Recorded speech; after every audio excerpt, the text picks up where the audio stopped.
Okay, I'm back. Now this is going to be part 2 of my experiment with the cells, whether or not the amount of times you stir and how quick you're stirring the silicone into the paint makes a difference in the size of the cells. This is the first one that I did, the first 8 by 10. Has not been torched yet because the last video I couldn't find my torch. I've since found my torch, so I will get ready to torch this one before I do our second one in our experiment. This is the one that was done with only 2 very slow stirs of the silicone into the paint. And what my research had said is that that is what was going to produce the largest cells. So far looking at this, you can see some pretty sizable cells. No torching has been done. Lot of cell activity. So we'll see what happens with this next one. Before we get to the next one though, I'll go ahead and give this one a quick torch in case there are any air bubbles that need to be popped, and we'll see if anything else shows up cell-wise. There we go. I'm not holding it very close to the painting, just far enough away that the heat from the torch will heat the paint up a little bit. And that, of course, will cause those air bubbles to pop, and it will also help any cells that want to come on up to come to the surface. So just going over slowly, but again, pretty far away from the canvas because I don't want to cook the paint. That would be bad. My daughter and I were doing this one time, and she was holding it a little bit too close to the thing and stayed too long in an area, and we looked and smoke started coming up off the canvas. Well, I do see some more cells have popped up since I've torched. Some of the air bubbles in here have popped as well. And I do want to go over this area of white here because there seems to be something happening here. I'm not sure what. Some sort of lacing, I guess, is happening. There we go. Nothing really happened different though. So, just seeing.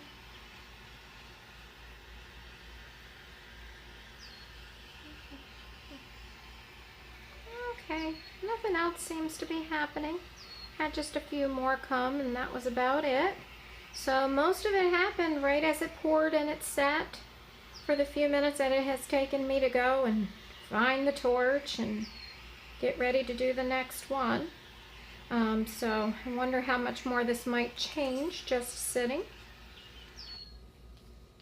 Alrighty, so let me go ahead, move this out of the way.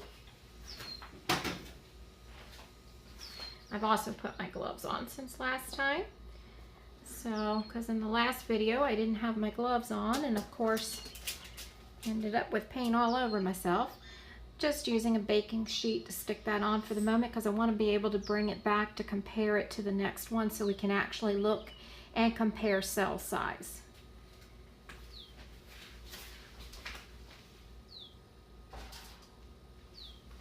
Alrighty, I've set that one out of the way.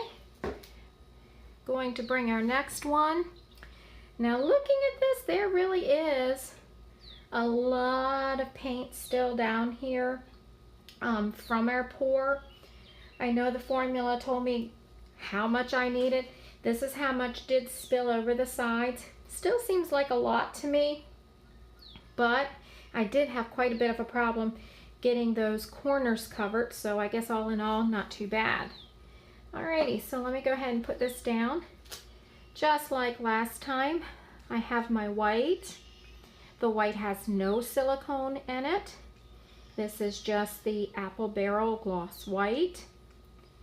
And I actually have a mixture, I believe, of colors today. Some are the gloss, some are matte, and then I have one Deco Art as well.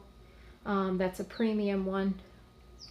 So as far as that goes, you can mix all sorts of different paints together, high quality paints, low quality paints.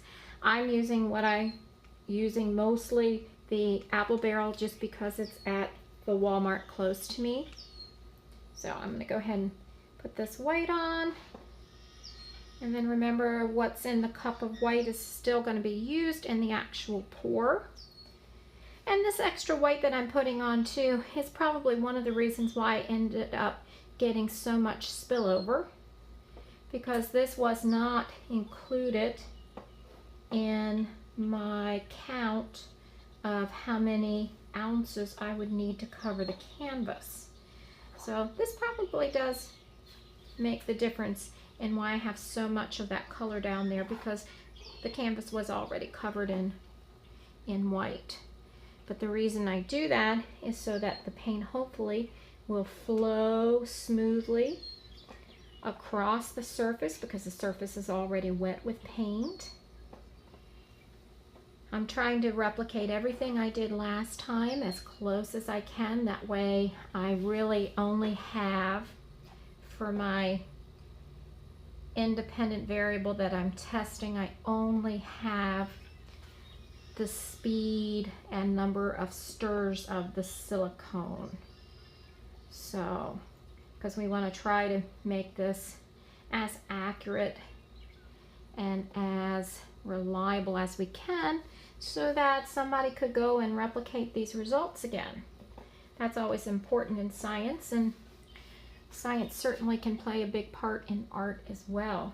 A lot goes into the mixing of paints and the making of paints. It's quite fascinating. Been reading all about color theory and all lately. Something that finding out all about the different types of color harmonies. And so when you look at the colors I'm using today, the green, the blue, and the purple, those are next to each other on the color wheel. So that's creating an analogous harmony in the painting, which I find quite pleasing. It's not very contrasty, but sort of peaceful.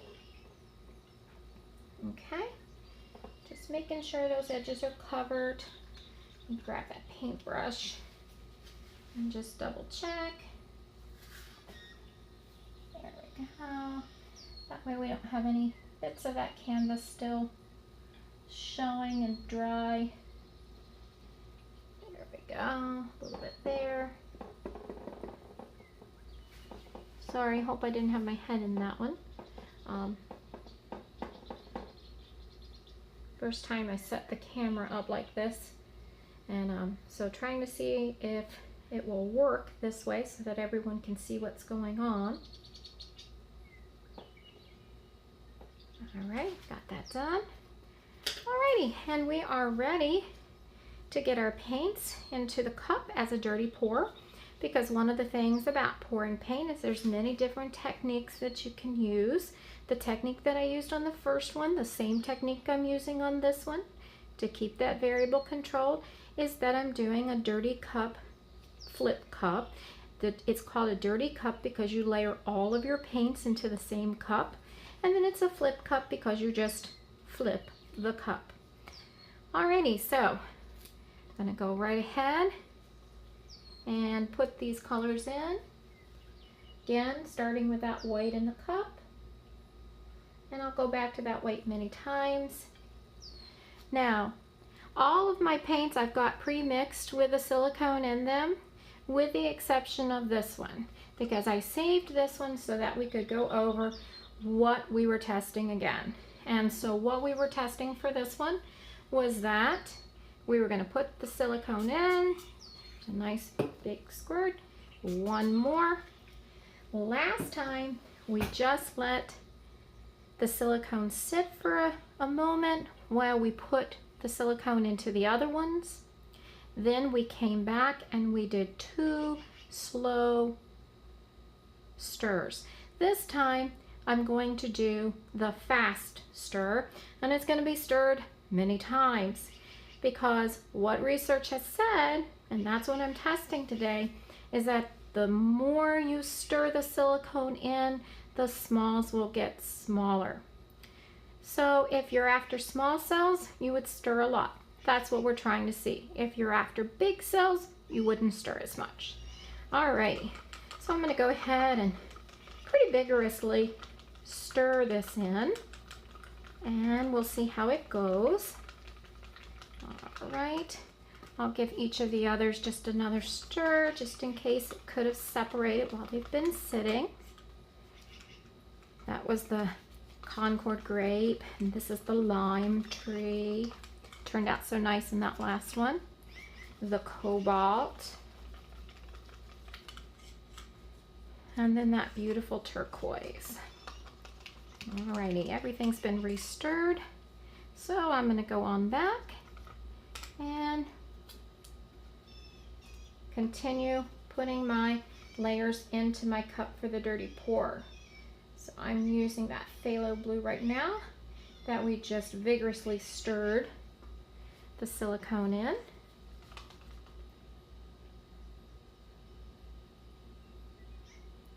Okay, putting in the purple. Whoops, one spot got on there. That's okay.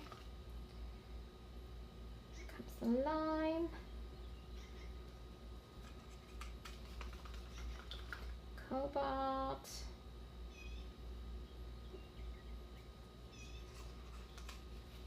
Turquoise. Back to our white. There we go. Okay. I really hope a lot more of this phthalo blue shows up in this one, because that dark color was just so rich. So put a pretty good amount of that in that time. I'm getting closer all the time to reaching our mark, our 4-ounce mark. As in the last video, we talked about needing about 4 ounces to cover this 8x10 canvas. And that was to make sure we covered the entire surface of the face that we can see, and then also so that we could get it to go down those sides. Because that's the great thing, when these guys hang on the wall, being able to see those sides is just as much part of that work of art as the actual face itself. Back to our white. Okay. And there we go. It's going to be our last time on these. There we go. The other thing is, there's no way, as far as what the actual painting looks like, there's no way that it will turn out the same as the other one. Those type of things are impossible to control for in pouring paint.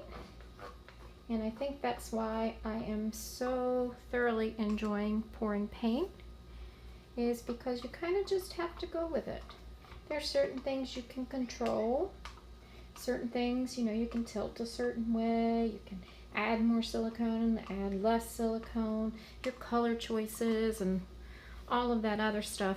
But what matters most is what the paint decides to do itself. So there's only so much we can do. So here we go, our second canvas, getting ready to take and do our flip cup of our dirty pour with the silicone stirred very vigorously in to see what happens to the cell size of this one. And here we go. Alrighty, well, I did flip this one a little bit better than the last one. We didn't get as much leakage like we did last time. Just wait for a few seconds for it to work its way through the layers. And we'll see what happens.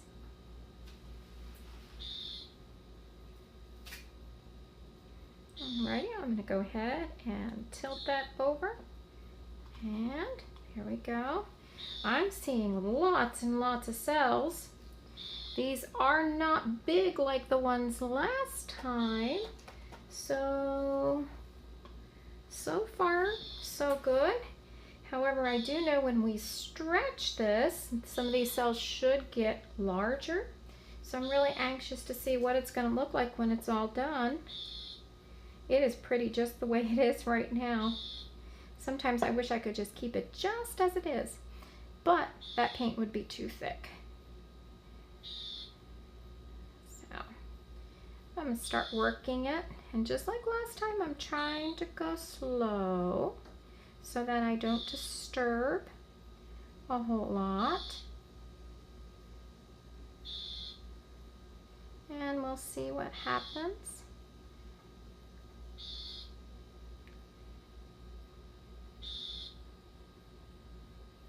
It's looking really cool though. The lime this time has not turned out as bright as it did in the last one. Color kind of combined a little bit more, but I like it. I really like all the white that's showing over here. And it's moving. Just hope it doesn't get too muddy. I'll bring it onto this corner.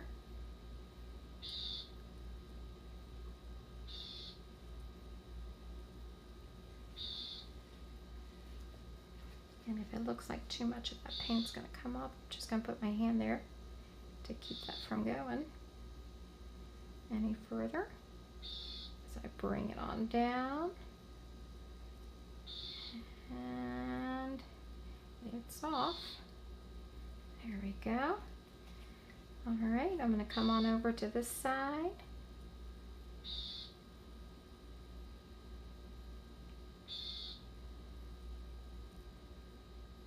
Of course, the cells are stretching out as the paint is moving.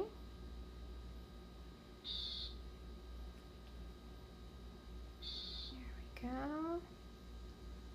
Take my finger and just help it a little bit there. There we go. And it's going.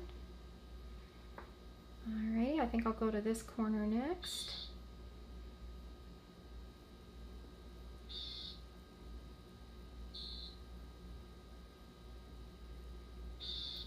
I bring it on down here a little bit before it gets too far away on me. Just love that phthalo blue though, and I hate to lose any of that. Here we go, I'm just cupping the corner. Sometimes that helps to keep some of the paint back on the canvas, and then I'll tilt it back and hopefully bring some more of that blue back. Don't know if it'll come or not. Might not. Alrighty, and then go into our last corner over here.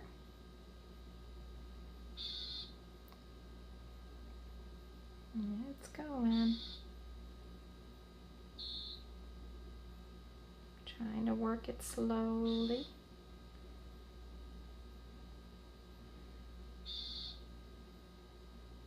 There we go. Helping it out. This one seemed to reach the corners better. I'm not sure what I did different with that. Maybe it was just that I might have poured a little bit faster this time. Alrighty, now let me take a look at this and bring that top back down just a little, because I really like that area, which I call it the top, but who knows what it'll end up being, what direction I'll end up wanting to hang that in. This actually looks quite good that way. And I really like that corner there. All right, let me set this down. Take a look at my sides. Just touch up that side just a little bit there. There we go. This one's fully covered here. Even the corner, wow. Right, give that one a little touch. A little dab. Sometimes just a little dab will do ya. All right, looks really nice. Now, go ahead, take a look at it. I do still see some large cells. They weren't large when they came out, but as I tilted it, it stretched them. I think in the last painting, the cells were bigger as soon as they came out, but we'll have to take a look at them side by side to compare. I'm going to take these gloves off. Got a little bit of paint on the arm. Okay. A lot more green in this one than the last one. Alrighty, now go ahead. I dropped a spot on the floor. Get that up real quick before it dries. Although I could probably scrape it with my nail, but my floors are hardwood, so better to get it up first. Alrighty, now torched the other one last time. I'll go ahead and torch this one, keep that the same. The only difference is I had to go look for the torch last time, but this time it's right here. So again, the first time over should just pop the air bubbles that might have been in the paint from being mixed vigorously.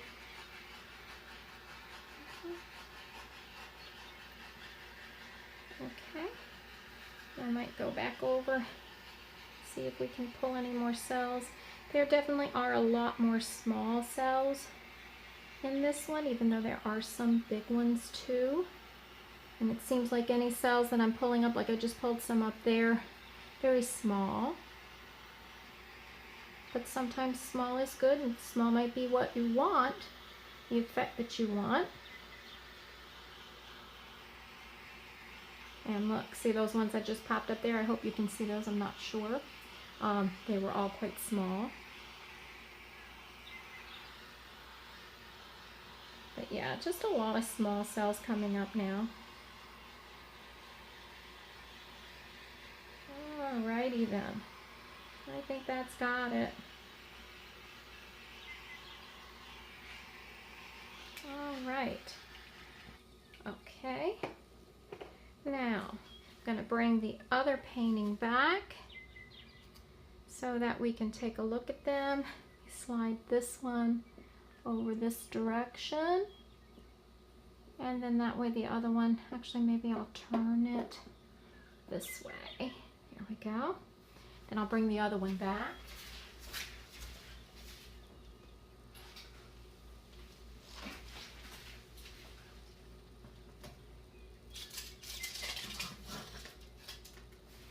And put this one down. There we go. So we can see them both side by side. And compare. Yes, we can see them both in the picture. Alrighty then. Same exact colors. And as you look at the two, even though certain colors showed up more in one of them than in the other, the main thing that we can see is definitely the size of the cells. We might have some large cells in this one, but the first one we did with the very slow 2-time stir of the silicone, the majority of them are large cells. This one is full of very small cells. This one we have some small cells, but very few, mainly just large. This one almost reminds me of some sort of a paisley fabric, whereas this one reminded me of water. I like them both, and I certainly think, you know, the two pictures together, they look very different, done with the same exact technique.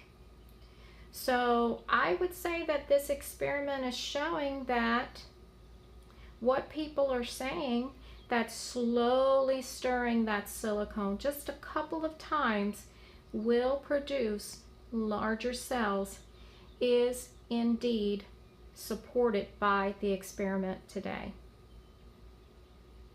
Actually quite pleased with both of them. Thank you so much for watching. If you would like to see me test anything else out or experiment anything else that you've heard or would like to see, please let me know.